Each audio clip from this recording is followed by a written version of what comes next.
Let's look at resizing both the pool as well as the underlying vDev in this section. So the idea here is that your pool is tied to one or more vDevs that are fixed at a certain size.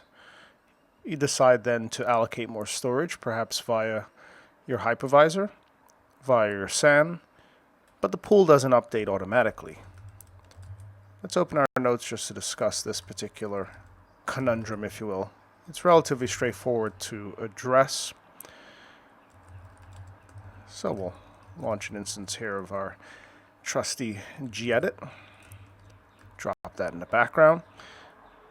And let's talk about this for a moment. So we want to resize both the pool and the vDev. So you normally start off with a vDev. You've run out of storage, of course, or are planning for expanding needs. So we need to grow the vDev and the pool, all without losing data.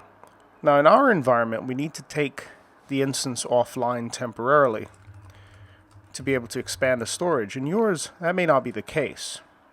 But before doing so, we should first ensure that the auto-expand option is enabled. So ensure that auto-expand is equal to on because it's off by default for your desired pool. Then do what's necessary to expand the underlying vDev.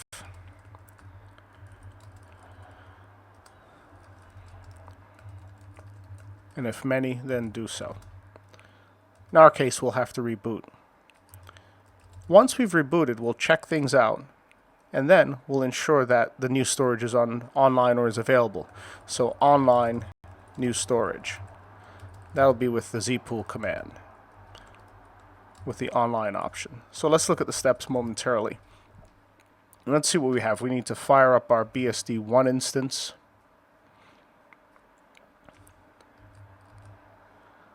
Then we'll SSH into it, perhaps in this window, and have a look at our current pool configuration.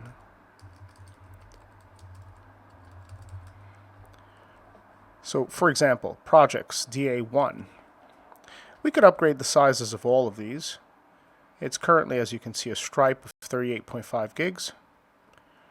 Let's say we start off with maybe just DA1, just to ensure that it works.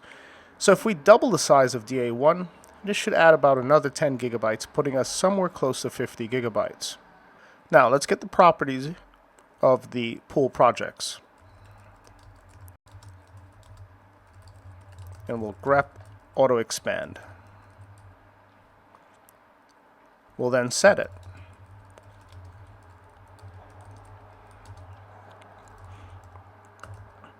So that should now be good. We'll now shut the instance and upgrade DA1. In the background, this should be approaching a shut state. And here we can see all the disks we've added so far. Virtual, of course. We'll click on our wrench here. This is DA0, this is DA1, 10 gigs. So we'll double it up to 20 gigs. So for VMware Fusion, that's not a problem. Again, if you're using ESXi or some other type of facility, let's say a cloud service which facilitates auto expansion, and if so, while the system's up and running, then by all means, it's still the same procedures, but for us, we needed to shut the instance, upsize, then restart. So this will start syncing the time momentarily, and we'll pop back over to our BSD desktop instance, and we'll try to SSH back in. Not ready yet, but it should be ready momentarily. Now it's finally up. Now let's take a quick look at our pool. DA1 is still about 10 gigabytes. We haven't lost any data. The status note still reads online, not degraded, not compromised. So the expand option should still be set because it's committed to the metadata associated with the pool. So what's left for us to do is to online the new storage.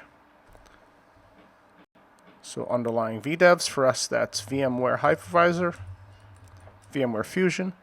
Now we'll use the online E option. We'll specify the pool projects, and the vDev in question, which is DA1. Indicate as many vDevs as you have configured or associated with the pool. Now let's confirm the storage.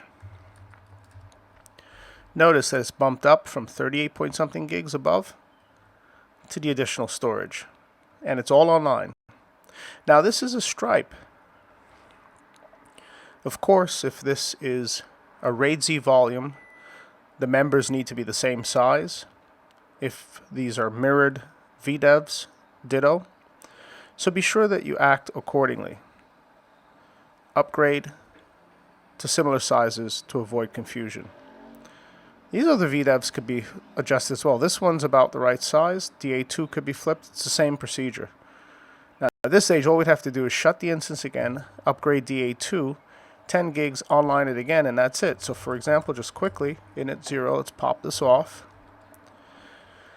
We'll head over again, hit the wrench, and modify the storage of the next volume, which is DA2. DA3, as you can see, is already roughly 20 gigabytes. So this is 0, 1, this must be 2. We'll make this again 20, as we did with the first, and fire the instance back up, and that's it. We'll online it again. It doesn't automatically online. Now you could have, obviously, a script in place to assist you with the automatic onlining of the new storage. But notwithstanding that, just run the online manually. Normally these sorts of procedures are either scripted or done manually by an administrator. Again, if your hypervisor, cloud environment, hybrid environment provides automatic assignation of storage, then you need not actually reboot. So long as the operating system is signaled that the storage is now a new size, that there are more blocks available, all that's required is that auto expand is set to on, and that you online the new storage related to the pool and the tied vDevs. Let's see if we're able to SSH in at this stage as it's syncing up NTP. It should be configuring its IP, and now it's available. So again, we'll zpool this. It's still at 48.5, but if we were to gpart, well, we don't have any gpart information associated with DA1, 2, or 3. This is a separate issue with respect to identifying the volumes. We're just using the raw volumes as the operating system sees them.